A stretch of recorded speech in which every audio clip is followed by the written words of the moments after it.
in this room are really ready to date, and it really has nothing to do with how old you are. I've met 14-year-olds who are ready to date, and I've met 25-year-olds who are no more ready to date than they were when they were 12, right?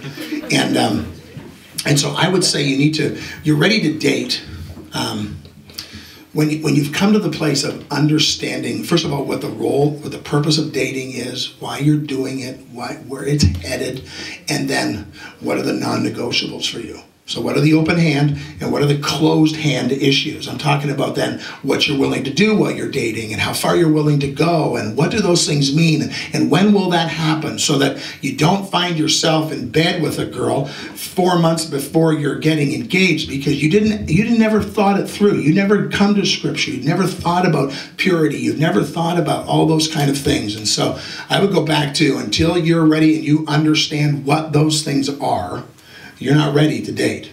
And then very early in the process, probably the first time you're at Starbucks having coffee, because she may not know you're even really you maybe think you're dating and she may not be thinking that yet. So, but really early in the process, that needs to go on the table, okay? And that needs to be clearly laid out and all the rest. And any guy that ever says to a girl, if you loved me, you would, needs to say, if you loved me, you wouldn't ask.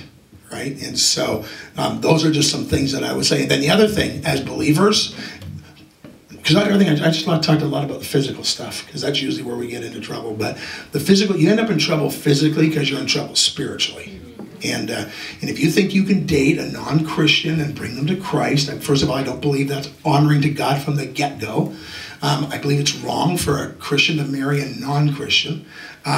But if you don't have the spiritual priorities in place, if you're not praying together, if you're not in the Word together, then your foundational things aren't right either.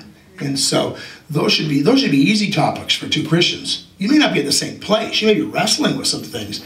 But if you can't pray, if you can't be in the Word, you shouldn't be dating.